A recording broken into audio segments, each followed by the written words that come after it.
The investigation is in process. దానికి సంబంధించిన information అంతా ఇన్వెస్టిగేటర్స్ కి ఇవ్వడం జరిగింది. Let them make a conclusion if things were done in the right or the wrong way.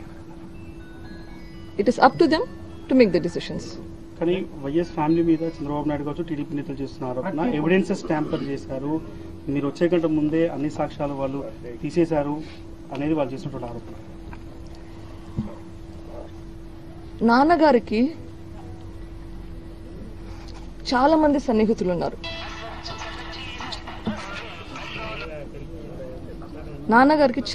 సన్నిహితులు ఉన్నారు. దురదృష్టవశాత్తు ఆ జరిగిన సంఘటన అప్పుడు మేము ఎవరు ఇక్కడ లేము. అమ్మ కూడా లేదు ఇక్కడ, ఎందుకంటే అమ్మ చెకప్కి వచ్చింది హైదరాబాద్కు. అది జరిగినప్పుడు చాలా మంది వచ్చారు. నా రిమెంబర్ అక్కడ ఉన్న వాళ్ళందరికీ చాలా చాలా సన్నిహితులు నాన్న. అట్లా ఉన్న పరిస్థితిలో ఎవరికైనా క్లియర్ గా ఆలోచించే పరిస్థితి ఉంటుందా? I don't know. అది వింటేనే షాక్ వస్తుంది. ఇంకా అది చూసిన వాళ్ళకి క్లారిటీ ఆఫ్ మైండ్ ఉంటుందా? వాళ్ళు తప్పు చేశారా కరెక్ట్ చేశారా నాకు తెలియదు. అది ఇన్వెస్టిగేషన్ లో బయట వస్తుంది.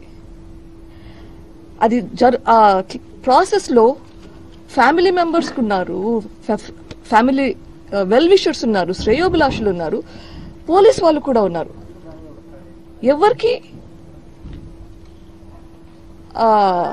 ప్రెసెన్స్ ఆఫ్ మైండ్ లేదంటే వాళ్ళు ఎంత షాక్ లో ఉన్నారో ఆలోచించవచ్చు.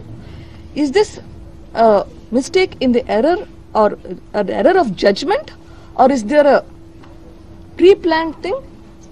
That the investigation has to tell us.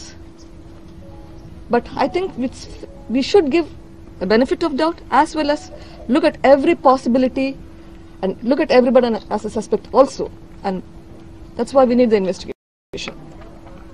Madam, ముఖ్యమంత్రి హోదాలో చంద్రబాబు నాయుడు కావచ్చు, అదేవిధంగా ఒక మంత్రి, అదేవిధంగా ఒక ఎమ్మెల్సీ, ఈ ముగ్గురు కూడా ప్రీవియస్ రూలింగ్ పార్టీకి సంబంధించినటువంటి వారు పదే పదే మీ కుటుంబం పైన ఆరోపణలు చేస్తున్నారు. ఈ ఆరోపణలు ఈ సిట్ దర్యాప్తు మీద ఇంపాక్ట్ చూపించే అవకాశం?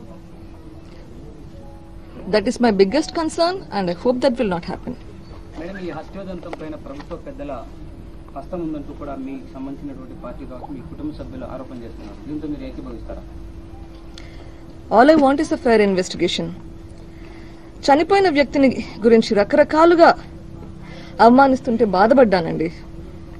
కూతురిగా మరింత కుంగించినాను. ఒక పెద్ద ఫ్యామిలీ మీద ఇన్ని మచ్చలు ఆరోపణలు వస్తుంటే తట్టుకోవడం ఎవరికైనా కష్టం. ఫేర్ గా విచారణ జరగాలి.